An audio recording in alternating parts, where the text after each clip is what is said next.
Episode 331, Quest for Revenge. "Lee!" Tyson roared. The power of his voice stopped Lee in his tracks. He turned to his leader, and his eyes were filled with a confusing mixture of rage and joy, sadness and disappointment. The news of Alex's death tore through him. "I understand how you feel," Tyson said comfortingly. "And you will get a chance to use your energies, even if it's not to take revenge on Alex yourself.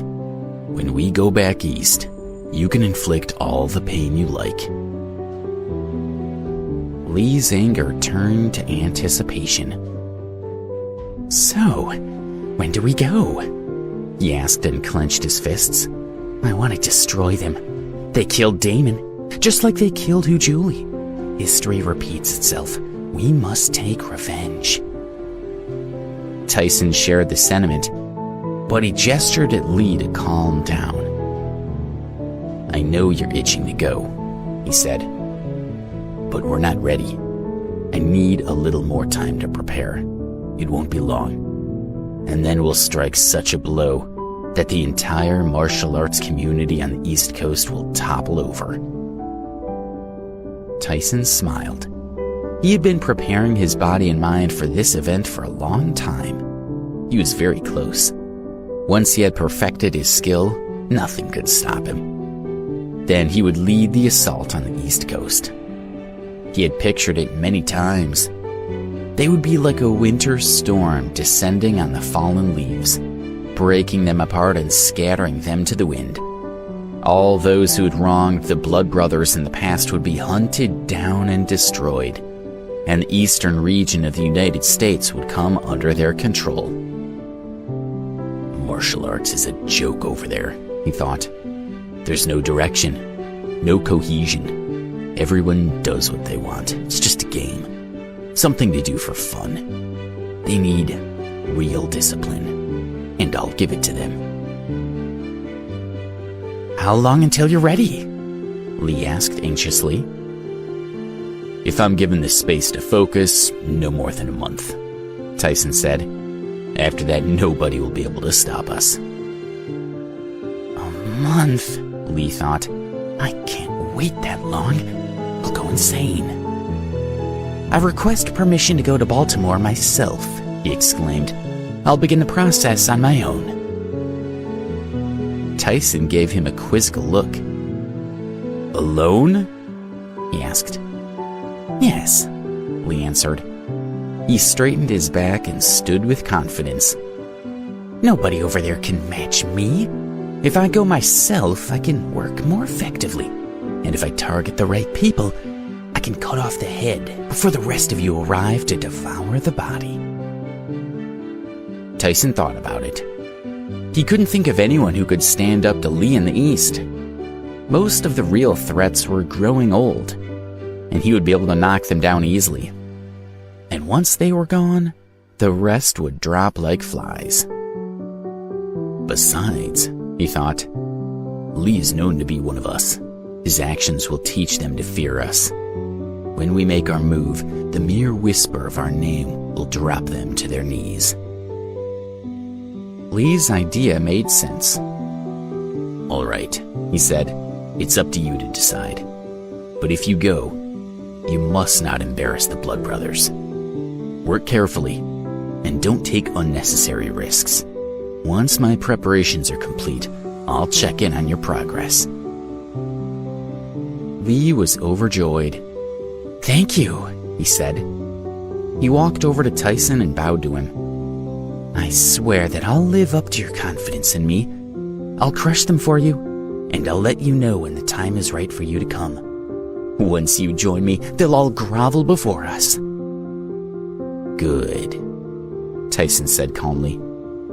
"Before you go, I'll send a message to every martial arts organization on the East Coast.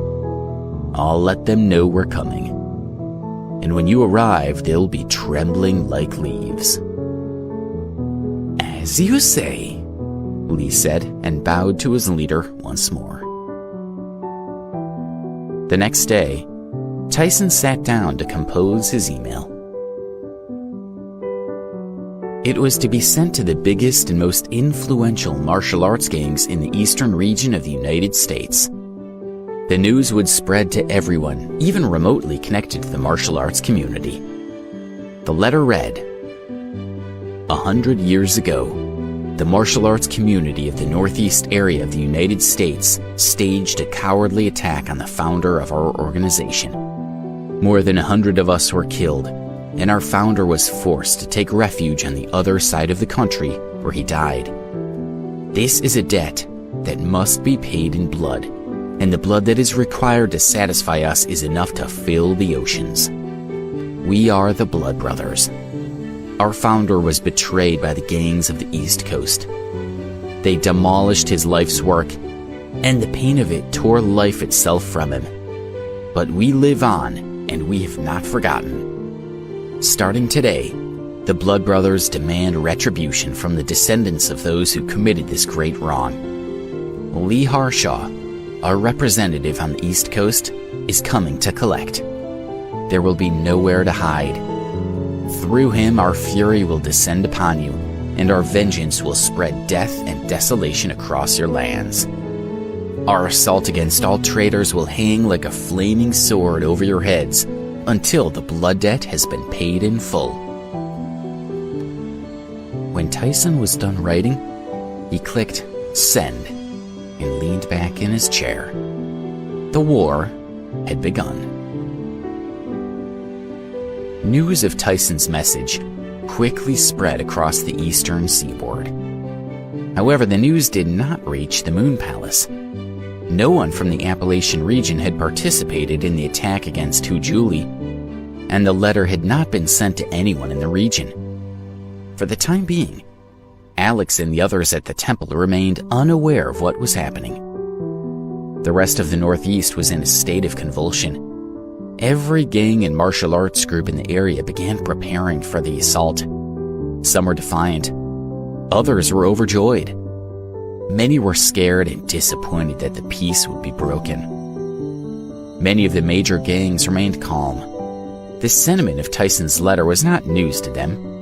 A confrontation with the Blood Brothers had been expected for many years. Now that the time had come, they were prepared. On the day after the email was sent, Art Stedman was sitting in his office when his phone rang. He accepted the call. It was Tyson. Mr. Stedman, Tyson began. In 2 days, our East Coast representative Lee Harshaw is coming back to Baltimore.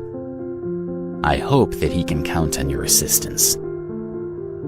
Yes, of course, Art said joyfully. In his mind, it could be only a good sign that Tyson was sending Lee back.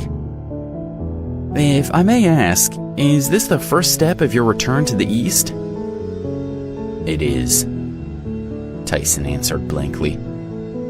Art was overjoyed. Tyson said nothing more. Instead, he hung up the phone and called Lee. I've spread the word about your arrival, he told him. You'll be on a plane to Baltimore in 2 days. When you get there, Art Stedman will receive you. Thank you, Tyson, Lee replied. I'll start preparing tonight. Very good. I will send you a list of those groups that took part in the attack on our founder. We'll target their descendants. Once you arrive, you can start picking them off. How and in what order is up to you. Tyson hung up the phone. He was standing in front of a brand new building in the headquarters of the Blood Brothers. He put the phone away and went inside. He had spent hundreds of millions of dollars on the new training facility, and he had spared no expense on the latest and most advanced technology. The new facility housed equipment and training areas that utilized lasers and nanotechnology, and it also contained more traditional features like spiritual grass, water areas, and elixirs. It was Tyson's pride and joy, a beautiful mixture of the old and the new. But more than anything else, it was the perfect place to prepare oneself for war, and the training room in the core of the building was the best of all. Tyson walked deep inside the building until he came to the door to the central training room. The two disciples stood guard outside it. Tyson pressed his hand to the fingerprint scanner, and the metal door opened. The air from inside the room rushed through the doorway onto his face. He could feel the aura of the place, its spirit. The two disciples could feel Tyson's spiritual joy. The very atmosphere seemed to improve them more than months of hard training ever could.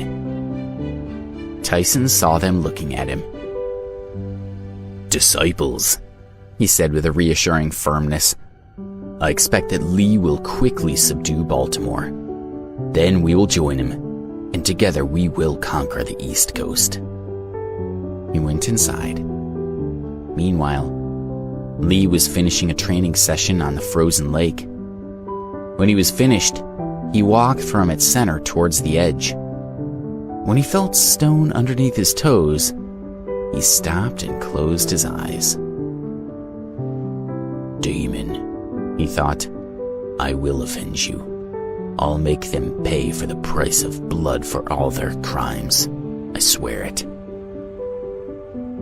As he thought these words, his whole body stiffened. His internal force intensified. Suddenly, the thick ice on the surface of the lake broke beneath his feet. Deep cracks shot out in a half circle behind him. A hole opened up at its center into the water below, but Lee didn't fall in. He stood above it with only his toes on the edge, and the strain only increased his determination to complete his task.